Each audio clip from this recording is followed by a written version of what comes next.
Rajouri Poonch highway पर और चाक चौबंद हुई सुरक्षा। नाकों पर दिन रात सख्ती से जांच कर रहे सुरक्षा बल। आम नागरिकों को 24 घंटे अलर्ट रहने की अपील।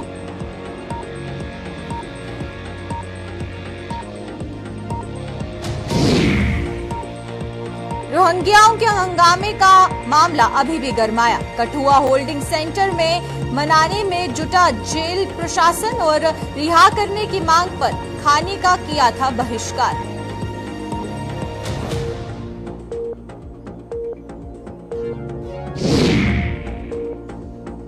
अब जम्मू में 8 जून से करिए तिरुपति बालाजी के दर्शन। अंतिम चरण में पहुंचा भगवान वेंकटेश्वर मंदिर का निर्माण। मजीन में 496 कनाल जमीन पर बन रहा है भव्य मंदिर।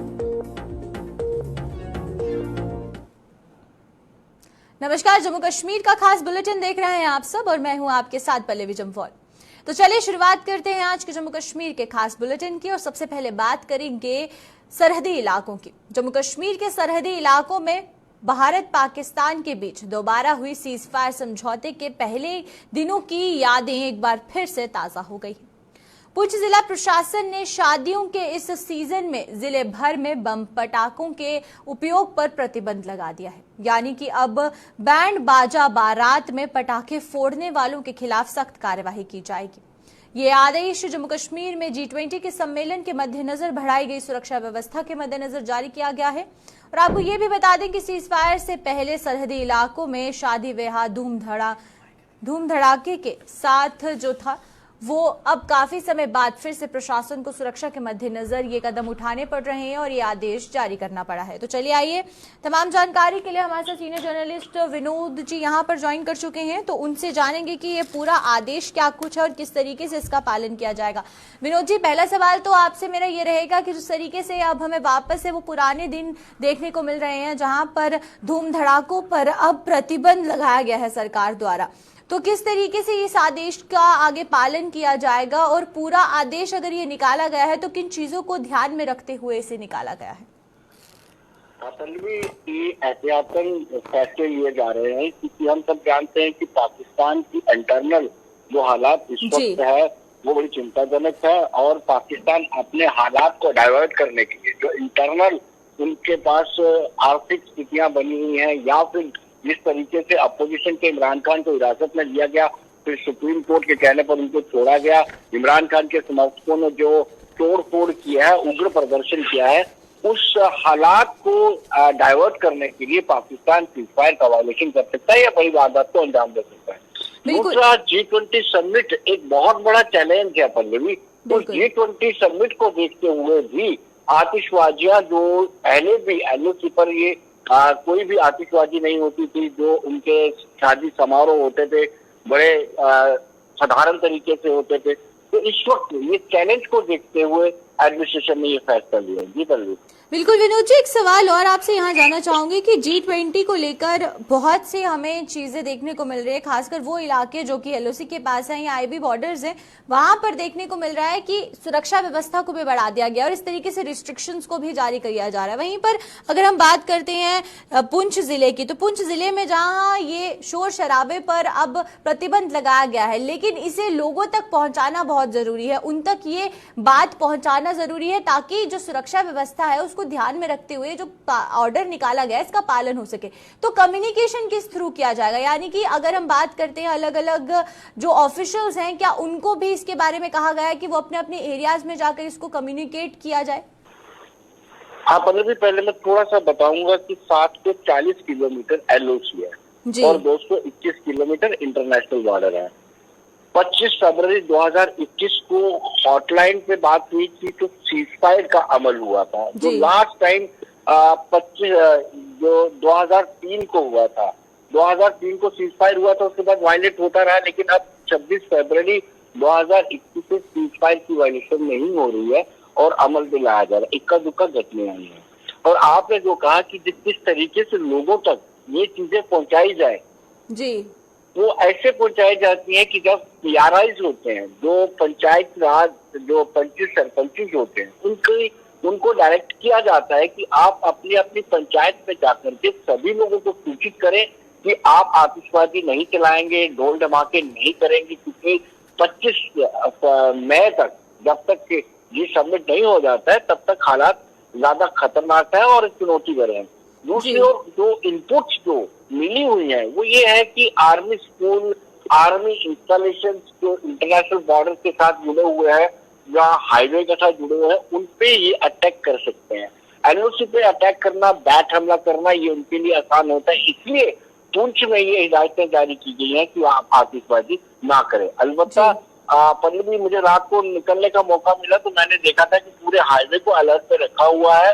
हर नाके पे मुस्तैदी से जो पुलिस कर्मी है, सुरक्षा कर्मी है, वो तैनात है और हर संभव कोशिश की जा रही है कि पाकिस्तान को नापाक हरकत का मौका ना दिया जाए। जी पल्लवी। चलिए, बहुत बहुत शुक्रिया आपका विनोद जी, इस पूरी खबर पर आपने जिस तरीके से तमाम जानकारी दी। तो ये थे हमारे साथ हमारे सीनियर जर्नलिस्ट विनोद कुमार जी। और जिस तरीके से हमें देखने को ये मिल रहा है कि अगर हम बात करते हैं पुंछ की, तो सीज फायर से पहले के जो दिन है वो वापस आ गए हैं, जहां पर ये कहा जा रहा है कि किसी भी तरीके के धूम धड़ाके पर प्रतिबंध लगा दिया गया है। शादी विवाह में जो पटाखे फोड़े जाते हैं उसको लेकर भी यहाँ पर पूरे तरीके से आदेश को जारी कर दिया गया है।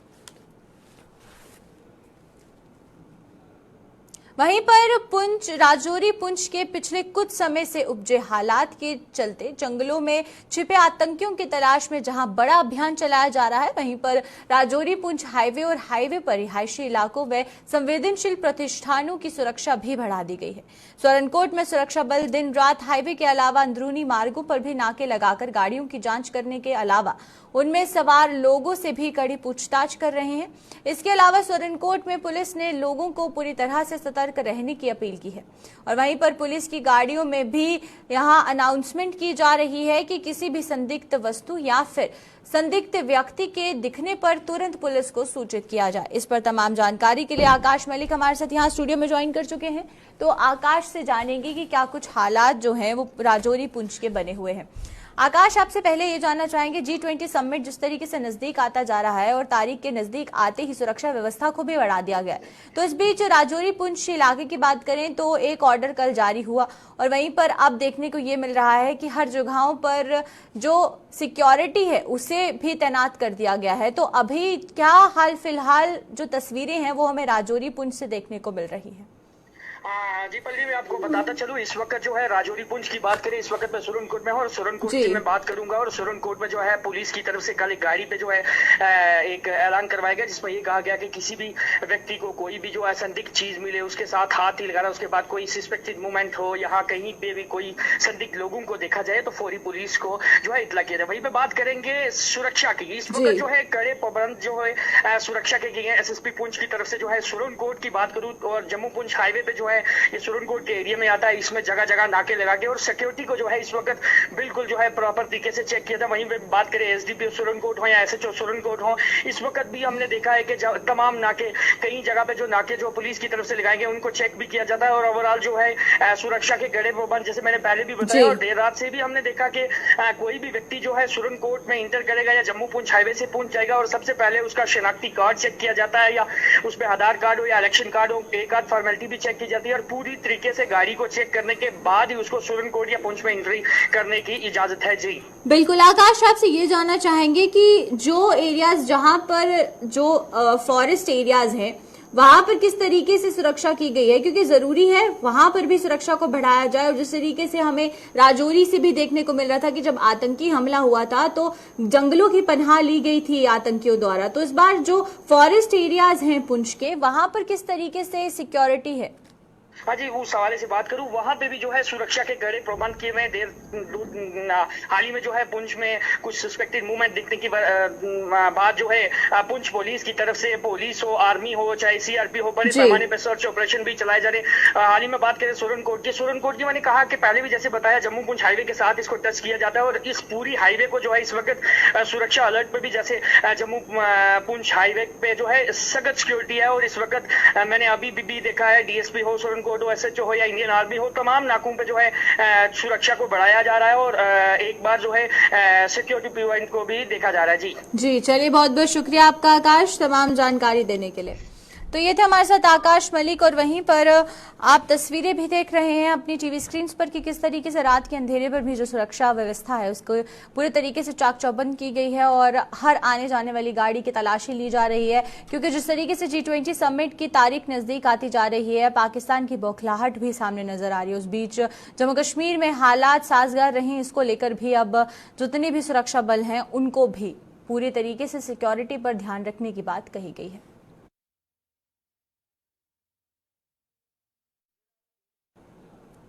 तो चलिए अब कठुआ जिले की तरफ चलते हैं। कठुआ जिले की हीरानगर उप जेल में बने होल्डिंग सेंटर में बंद रोहिंग्याओं द्वारा वीरवार शाम को हंगामा करने का मामला अभी भी गरमाया हुआ है। जेल प्रशासन रोहिंग्याओं को मनाने में जुटा हुआ है और सूत्रों की माने तो उनकी मांगे केंद्र सरकार तक पहुंचा जा चुकी हैं, और वहीं पर रोहिंग्याओं ने उन्हें रिहा करने की मांग को लेकर ये हंगामा करते हुए खाने का बहिष्कार किया। और वहीं पर अब ये भी बताया जा रहा है कि अवैध रूप से जम्मू में रह रहे हैं, और इसी के साथ 6 मार्च 2021 को इन्हें पकड़कर हीरानगर उप जेल में बने होल्डिंग सेंटर्स में बंद किया गया था। और इस खबर पर अपडेट देने के लिए हमारे साथ हमारे संवाददाता यहाँ पर रंजीव मेहता कुछ ही देर में ज्वाइन करेंगे। उनसे जानेंगे कि पूरी खबर क्या कुछ है, उसके बारे पर वो बताएं हमें, और उस खबर की क्या कुछ आगे अपडेट आ रही है वो भी जानना जरूरी है। तो चलिए आइए, रंजीव हमारे साथ यहाँ जुड़ चुके हैं, उनसे जानते हैं।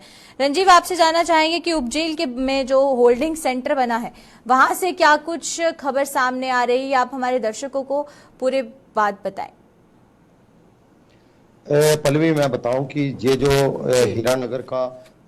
हीरानगर की उप सब जेल थी, वहां पे उसको 2021 में 6 मार्च को जो है वो एक होल्डिंग सेंटर बना दिया गया, और जहां पर जो रोहिंग्या जो जम्मू इलाके में अवैध रूप से रह रहे थे उनको पकड़कर वहां उसके अंदर रखा गया।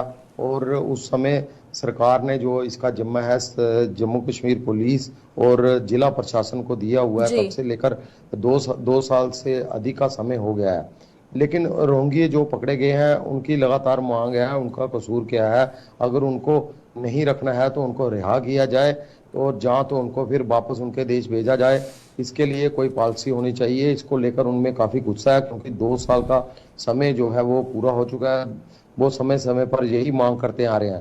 पल्लवी, सबसे बड़ी बात इस मामले में ये है कि कल रात को उन्होंने जैसे ही इस अपनी मांग को लेकर वो अड़ गए और उन्होंने खाना खाना बंद कर दिया, खाने का बहिष्कार किया, जिसके बाद स्थानीय जेल प्रशासन जो होल्डिंग सेंटर का प्रशासन है, पुलिस के अमले के लोग और अधिकारी वहां पे पहुंचे, और उन्होंने अधिकारियों ने वहां पर लोगों को जो वहां के रोहिंग्या थे उनको मान मनोबल करके उनको खाना खिलाया, और बाद में जो भी लोग हैं उनको ये कहा कि आपके साथ ही आपका जो मामला है वो केंद्र सरकार को भेज दिया गया है और जल्द आपके मामले पर सुनवाई भी होगी।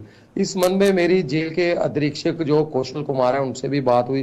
उन्होंने कहा कि मामले को सुलटाल गया था, लेकिन सुबह की भी खबर है कि सुबह तक भी उनके अंदर बड़ा गुस्सा था। सूत्रों से जो जेल सूत्र है हमारे, उनसे मिली जानकारी के अनुसार सुबह तक बिल्कुल रंजीव, आपसे एक सवाल यहाँ पर मेरा रहेगा कि जिस तरीके से आपकी बात हुई है वहां पर जेल के अंदर जो भी अधिकारी मौजूद हैं, लेकिन मैं ये जानना चाहूंगी कि जब इन लोगों को पकड़ा गया था 2 साल पहले, तो किस बेसिस पर पकड़ा गया था? यानी कि क्या इनके पास डॉक्यूमेंट्स नहीं थे, क्या अवैध रूप से ये भारत में रहे थे, कारण क्या कुछ बताए गए थे उस समय? बिल्कुल पल्लवी, जब जम्मू के अंदर रोहिंग्यों को लेकर काफी हंगामे हुए थे, आपको पता है कि 2 साल पहले जब कोरोना काल आया था उस दौरान भी रोहिंग्यों के ऊपर काफी आरोप लगे थे, तो उस दौरान भी जम्मू कश्मीर प्रशासन के लिए लोगों के ऊपर लोगों ने काफी दबाव बनाया था रोहिंग्यों को लेकर। तो उस दौरान प्रशासन ने और जम्मू कश्मीर ज्योति सरकार ने इनको कुछ लोगों को पकड़ा, और करीब 300 के करीब जो लोग हैं, 350 के करीब, ये इनको पकड़ के हीरानगर की उप जेल को जो है वहाँ के जो कैदी थे उनको अन्य के जेलों में शिफ्ट कर दिया, और वहां पर एक होल्डिंग सेंटर इनका बनाकर इनको वहां पे रखा।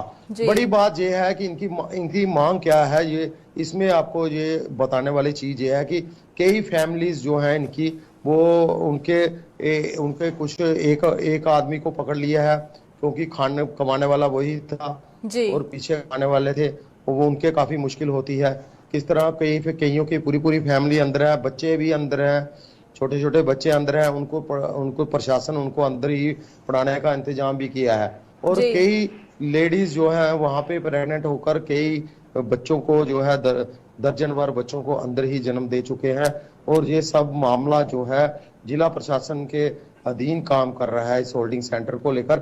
और साथ में डीसी कठुआ राकेश मिन्हास से भी इस संबंध में मेरी बात हुई। जब जी जिला प्रशासन की बात आई तो उन्होंने कहा कि ये इंटरनल मामला था, ये छोटी सी बात थी, इसको हमने सुलझा लिया है। लेकिन छोटा मामला तभी है जब वह लोग खाना भी खा रहे हैं और अपनी मर्जी से वहां रह रहे हैं। लेकिन अब उन्होंने जेल के अंदर प्रोटेस्ट किया है। ये एक प्रशासन के लिए, खासकर जम्मू कश्मीर ड्यूटी प्रशासन हो या गृह मंत्रालय हो, उनके लिए सोचने की बात है। बिल्कुल। एक आखिरी सवाल रंजीव, आपसे ये जानना चाहूंगी, जिस तरीके से आप बता रहे हैं वहां छोटे बच्चे भी रहते हैं, महिलाएं भी रहती हैं, तो अगर किसी को कोई बीमारी हो जाती है या बीमार हो जाता है तो उस तक किस तरीके से ये सुविधा पहुंचाई जाती है? हेल्थ फैसिलिटीज कैसी हैं वहां पर? और जो बच्चे वहां पर रह रहे हैं, अगर उन्हें वहां पढ़ाया जा रहा है तो उनकी पढ़ाई किस तरीके से चल रही है? ये चीजें भी देखने वाली है।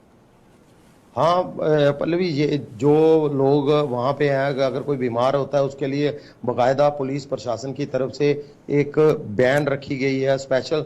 और जो लेडीज पुलिस है वो भी तैनात है। और पुलिस कर्मी जो है उनको जब भी कोई बीमार होता है उनको हीरानगर के उप जिला अस्पताल में ले जाया जाता है, कठुआ ले जाया जाता है। अगर कोई ज्यादा गंभीर समस्या तो उनको जम्मू तक भी लेके जाते हैं।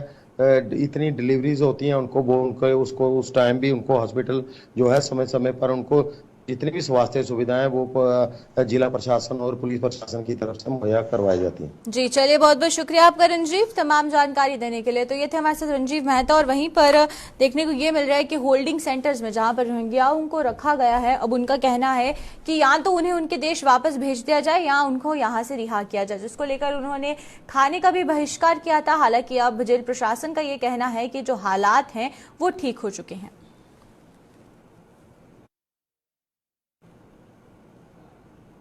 आंध्र प्रदेश के तिरुपति में विराजमान भगवान वेंकटेश्वर अपने भक्तों को जल्द ही जम्मू में भी दर्शन देंगे।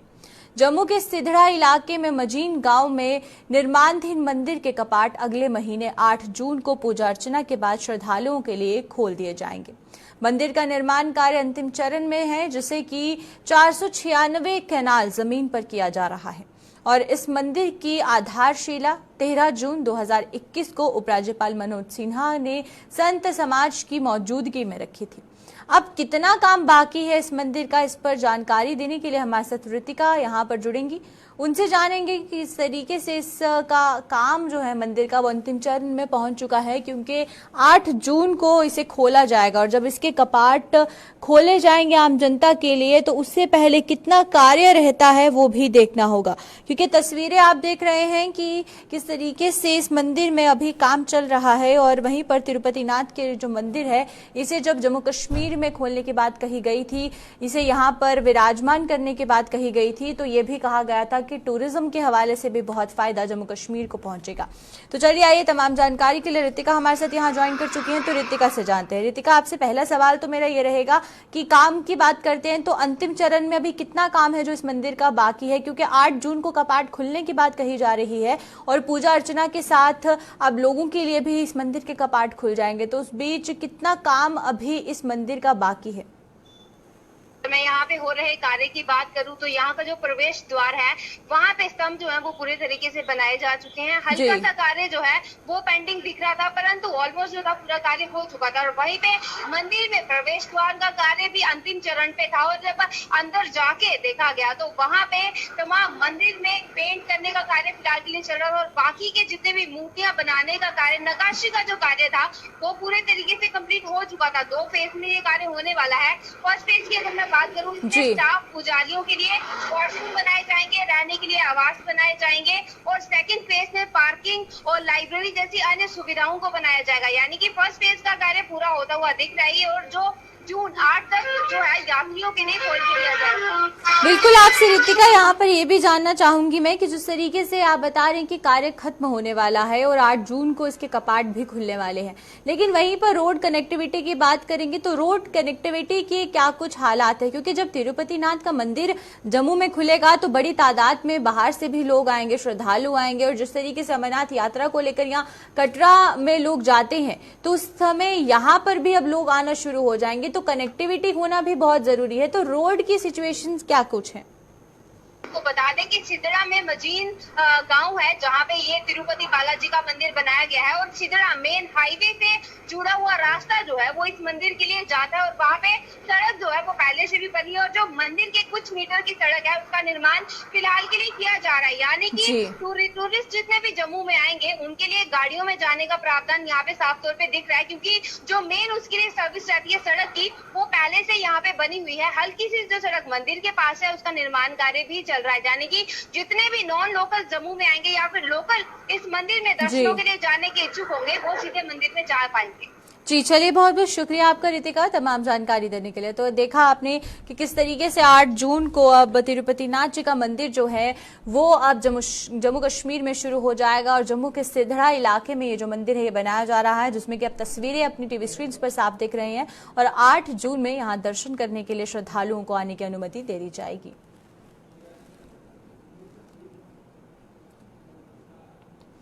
जम्मू के ब्लॉक सतवारी की पंचायत धड़प में स्थित बलोल नाले में रणबीर नहर 1.5 साल पहले बाढ़ में बह गई थी। किसानों का कहना है कि सिंचाई विभाग ने नहर की मरम्मत का कार्य पूरा नहीं किया, जिससे कि बरसात की पहली बाढ़ में ही नहर फिर से बह जाएगी।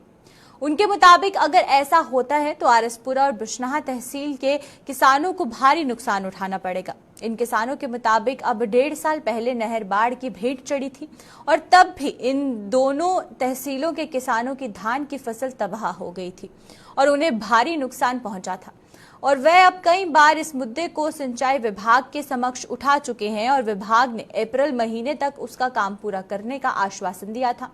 लेकिन अब मई महीना भी शुरू हो चुका है, लेकिन विभाग ने अपना वादा पूरा नहीं किया।